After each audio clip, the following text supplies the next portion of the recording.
N പ്രിയൻ ഓ നല്ലവൻ, N പ്രിയൻ ഓ നല്ലവൻ, ഈ വിധ സ്നേഹിതൻ പാരില, ഈ വിധ സ്നേഹിതൻ പാരില. വീണ്ടെടുത്തു എന്നെ തൻ ചോരയാൽ, വീണ്ടെടുത്തു എന്നെ തൻ ചോര. ദൈവവചന ചിന്തകൾ കേൾക്കുന്ന എല്ലാ മാന്യ ശ്രോതാക്കൾക്കും ക്രിസ്തീയ വന്ദനം. കൊരിന്ത്യർക്കെഴുതിയ 1-ാം ലേഖനം 14-ാം അധ്യായം 27-ാമത് വചനം. അന്യഭാഷയിൽ സംസാരിക്കുന്നു എങ്കിൽ 2 പേരോ ഏറിയാൽ 3 പേരോ ആകട്ടെ, അവർ ഓരോരുത്തരായി സംസാരിക്കുകയും ഒരുവൻ വ്യാഖ്യാനിക്കുകയും ചെയ്യട്ടെ എന്നുള്ള വാക്യമാണ്. ഈ വാക്യത്തിനുള്ളിൽ പൗലോസ് അപ്പോസ്തലൻ ഓർമ്മപ്പെടുത്തുന്ന അതിപ്രധാനമായ 2 ചിന്തകൾ കാണുവാൻ കഴിയുന്നുണ്ട്. ഒന്ന്, അന്യഭാഷയിൽ സംസാരിക്കണം എന്നുള്ളതായ പദങ്ങൾ തന്നെയാണ്.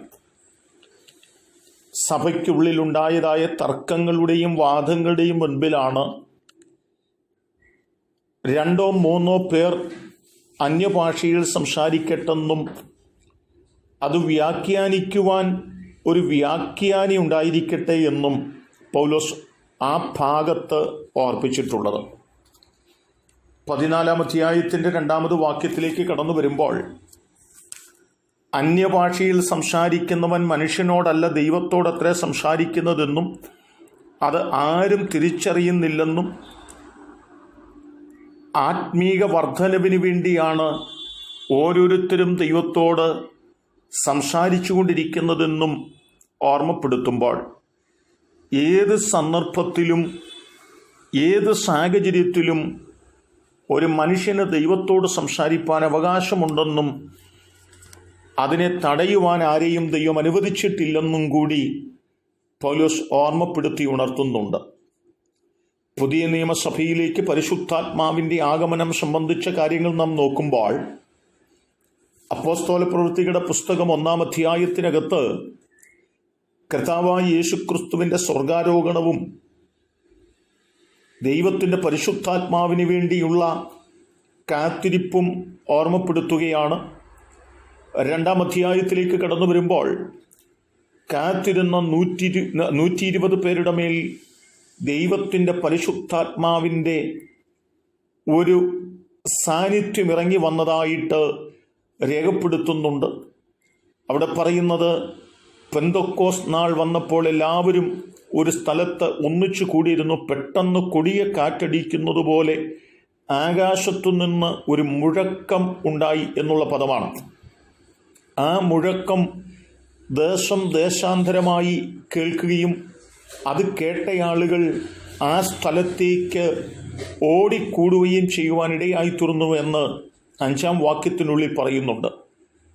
ആ കൊടിയ കാറ്റ് അടിക്കുന്ന സമയത്തുണ്ടായ ആ വലിയ മുഴക്കം അവരിരുന്നിരുന്ന വീട് മുഴുവനും നിറയ്ക്കുകയും അഗ്നിജ്വാല പോലെ പിളർന്നിരിക്കുന്ന നാവുകൾ അവർക്ക് പ്രത്യക്ഷമായി അവർ ഓരോരുത്തരുടെ മേൽ ആ ദൈവസാന്നിധ്യം പതിയുകയും അവർ അന്യഭാഷകളിൽ അല്ലെങ്കിൽ പരിശുദ്ധാത്മാവ് നിറഞ്ഞവരായി ആത്മാവ് അവർക്ക് ഉച്ചരിപ്പാനായി നൽകിയതുപോലെ അന്യഭാഷയിൽ സംസാരിക്കുകയും ചെയ്തു എന്നുള്ളതാണ്.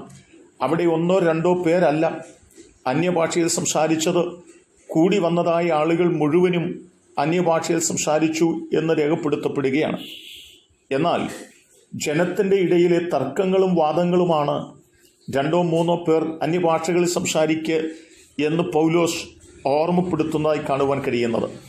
എന്നെ കേൾക്കുന്ന പ്രിയപ്പെട്ടവരെ, അന്യഭാഷയിൽ സംസാരിക്കുന്നത് മനുഷ്യനോടല്ലെന്നും ദൈവത്തോടാണെന്നും പരിശുദ്ധാത്മാവ് ജനത്തിൻ്റെ നടുവിൽ കടന്നു വന്നപ്പോൾ സകലരും അന്യഭാഷകളിൽ സംസാരിച്ചു എന്നും കാണുന്നുവെങ്കിൽ നമുക്കും ദൈവത്തോട് സംസാരിക്കുന്നവരായി തീരുകയും അത് നമ്മുടെ ആത്മീക വർധനവിന് കാരണമായി തീരുകയും ചെയ്യേണ്ടതിന് നമ്മെ സമർപ്പിക്കുകയും പ്രാർത്ഥിക്കുകയും ആ നിലകളിൽ മുന്നേറുകയും ചെയ്യാം. ദൈവം നമ്മെ സഹായിക്കട്ടെ. കരുണയുള്ള ദൈവമേ, നല്ല കർത്താവേ, ഞങ്ങൾ അങ്ങയുമായി സംസാരിക്കുന്നവരായി തീരുവാൻ, ആ നിലകളിൽ ഞങ്ങൾക്ക് ആത്മീക വർധനവിലേക്ക് ഞങ്ങൾ കടന്നു വരുവാൻ ഞങ്ങളെ പ്രാപ്തരാക്കണമെന്ന് ഞങ്ങൾ പ്രാർത്ഥിക്കുന്നു. ദൈവത്തിൻ്റെ വചനം ഞങ്ങൾക്ക് ധ്യാനിപ്പാനും ദൈവത്തിൻ്റെ ആത്മാവിനെ പ്രാപിച്ച് ദൈവത്തോട് സംസാരിച്ചുകൊണ്ട് ഞങ്ങളുടെ ആത്മീക വർധനവോടെ ഞങ്ങൾക്ക് മുന്നോട്ട് യാത്ര ചെയ്യുവാൻ ഞങ്ങളെ പ്രാപ്തരാക്കണമേ. യേശു കർത്താവിൻ നാമത്തിൽ തന്നെ ആമേൻ.